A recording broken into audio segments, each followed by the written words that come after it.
ada yang daerah aktif, ada yang daerah tidak aktif. Kenapa? Karena saya mengembalikan sesuai dengan Undang-Undang Nomor 13 tahun 2011 bahwa data penerima tentang fakir miskin itu berasal dari daerah.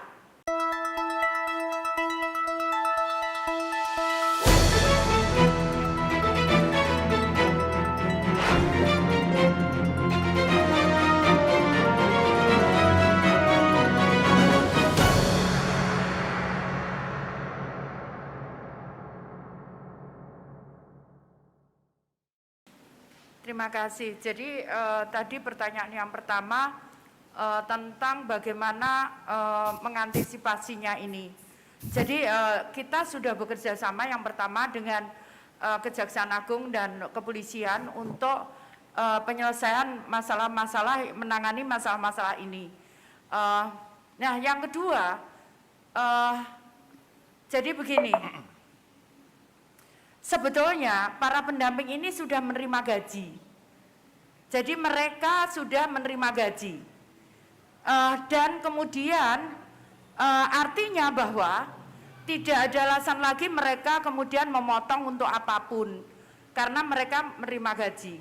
Yang ketiga, untuk masyarakat sendiri sebetulnya semenjak saya menjadi menteri mulai bulan Januari, itu kita minta daerah membetulkan datanya.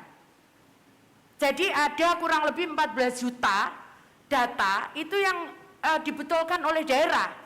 Ada yang daerah aktif, ada yang daerah tidak aktif. Kenapa? Karena saya mengembalikan sesuai dengan Undang-Undang Nomor 13 tahun 2011 bahwa data penerima tentang fakir miskin itu berasal dari daerah.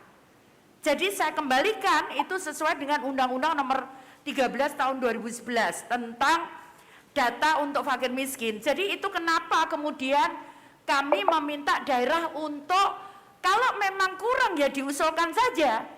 Papua itu jangan dikira Papua jauh sana tidak memperbaiki. Ada satu daerah kabupaten yang sudah memperbaiki data itu 100%. Dan kenapa kemudian Papua sebelumnya tahun 2020 mereka hanya menerima sekitar 15.000 orang, tapi di tahun 2021 menerima 28.000 orang. Jadi artinya naik 100% jumlahnya. Karena kenapa kita bisa naik? Karena kami membetulkan, kalau teman-teman ingat, yang padan kemudian kita hapus, yang sama itu kita hapus. Nah, sehingga itulah bisa dimanfaatkan oleh daerah untuk usulan-usulan baru.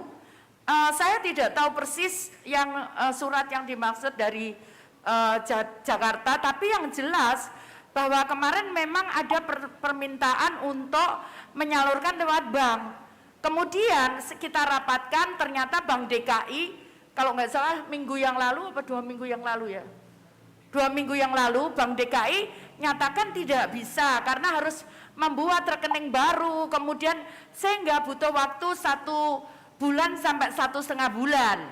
Nah, kemudian kita tawarkan ke bank yang lain untuk dengan bank-bank demikian pula.